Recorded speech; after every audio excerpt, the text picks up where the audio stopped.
Welcome, Cruella. All is for you. Thank you. Hello.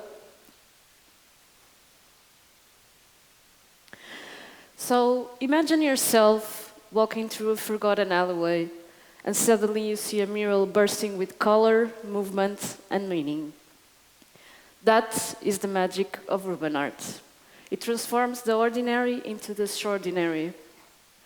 Artists are storytellers, and they look at every wall as a blank page in the city. Through a variety of techniques, they can express local stories, traditions, and history in different locations around the world. Today, I want to talk about my trajectory since the beginning. Of course, graffiti played a big influence, but the main reason for me was to learn a new technique and how to paint with spray cans.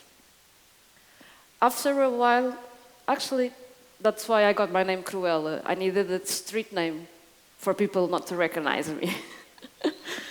And Cruella, people were starting to notice my tag, my name, but after a while, I decided to do more complex work, more characters, and I wanted to do bigger scale. In around 2010, there were the first street art festivals in Portugal. And my first one was in a small village between Porto and Lisbon, called Figueira da Foz.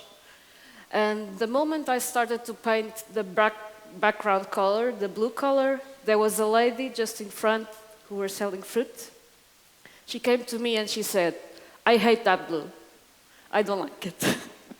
And I'm like, but let me explain. I'm going to have more elements to it. And she said, "I don't care, I don't like it. Never mind."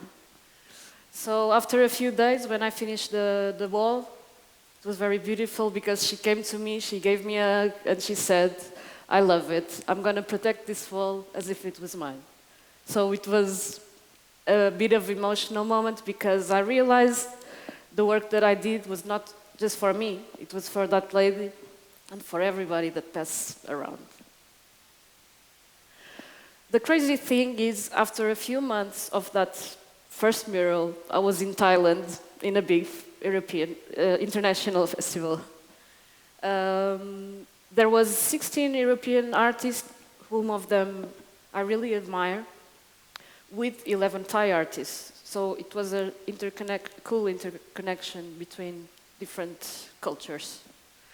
The fun part is I never worked with that machine before. So a Thai guy who didn't speak English at all teach me how to deal with it by hand gestures. This button goes up, this button goes down. But I did it and I felt super proud, and I was in a different continent, a different culture, different food, different everything. And for me, I was feeling super motivated and inspired by this. The process of mural art, I think it's the most interesting part because people can see how you transform a small sketch to a bigger scale. And it's a fast process. People can ask you questions, can interact with you. And I think that is really engaging for me as an artist and for everybody that passed by. Most of my murals are in social neighborhoods. In this case, it was in a gypsy community. And it is surreal how a neglected area come alive. Suddenly people want to go there. So for me, this kind of art breaks barriers. It transforms mentalities because otherwise people wouldn't go there. People from all over the world come to see a specific mural, so it's crazy at that point.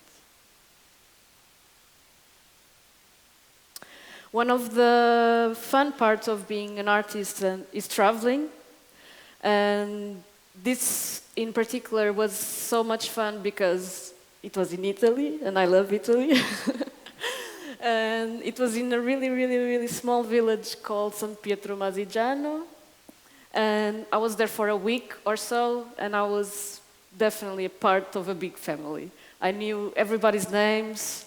I was eating lunch and dinner every day at a different house. It was something really special because I felt the community coming along, doing everything for this festival with international artists as well come together.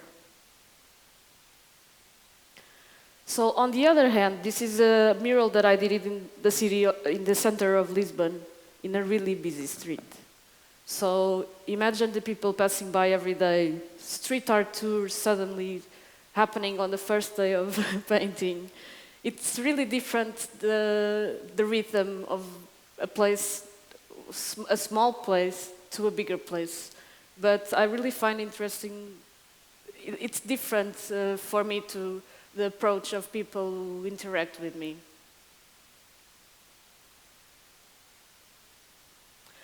The social impact of urban art, for me, it's one of the highlights, and I think it's one of the main reasons to paint outdoors.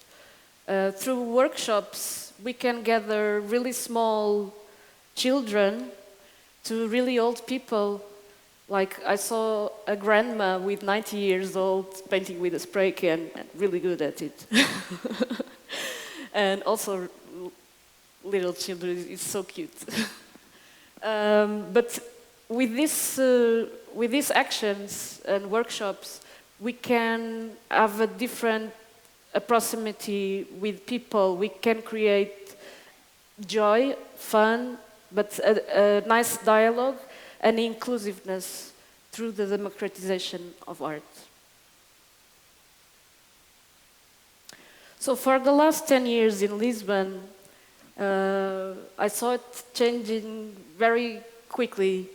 At first, the city was filled with graffiti, and it still is, and I hope it doesn't disappear, because for me, a blank city with white walls is a city without a voice, and urban art only is here because of graffiti. It evolved from it.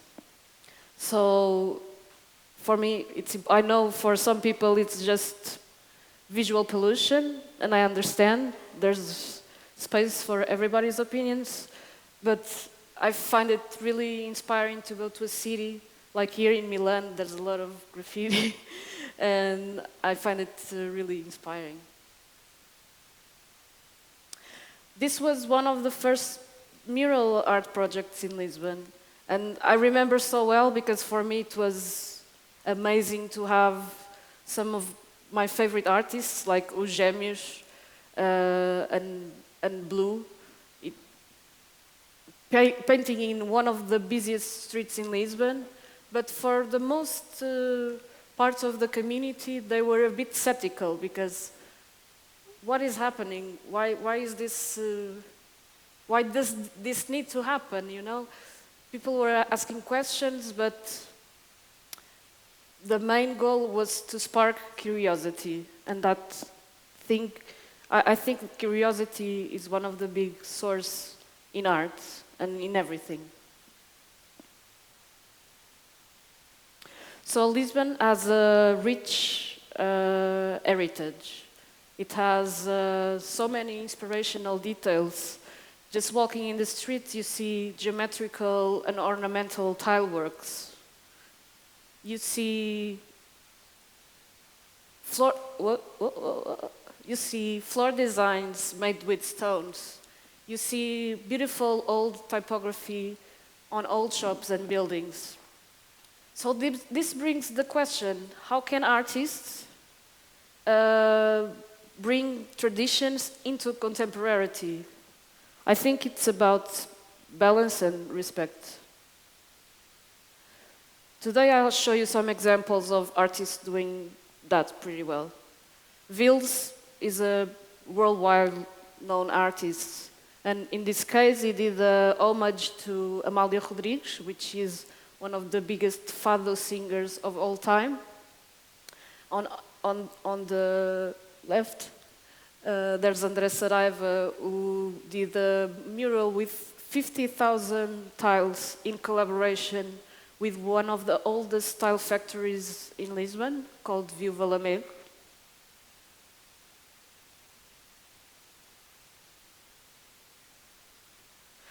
The other artist is Ad Fuel that puts really nice tile patterns into his work.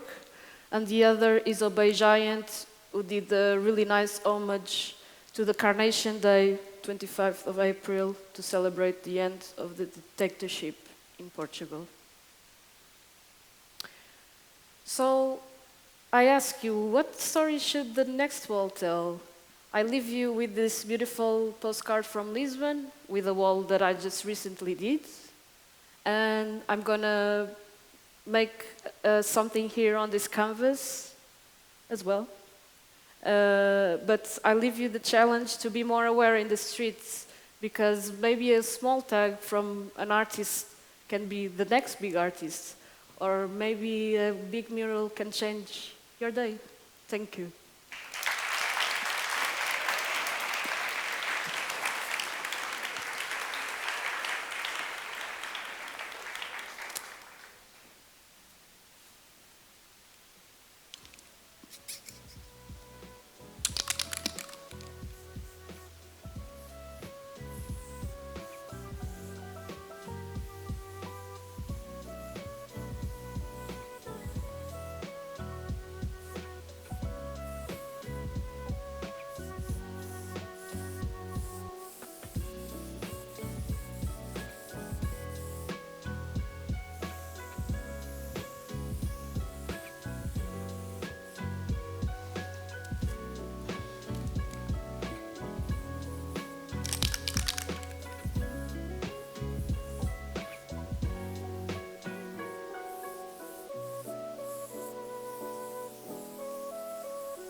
Thank you, Cruella. You are the first international speaker of TEDxUNICATT.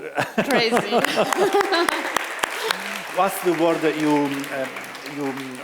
the word of your speech, of your... Cruella, sei la prima speaker internazionale di TEDxUNICATT. Qual è la parola che puoi portarti a casa da questo evento? I think it's engaging, because it's important to keep that in mind, that we need to engage with all beings, not just human beings, but animals, plants, and in real life, not online. We need to keep being together, talk to each other, and look each other in the eyes. Ok, Penso prego.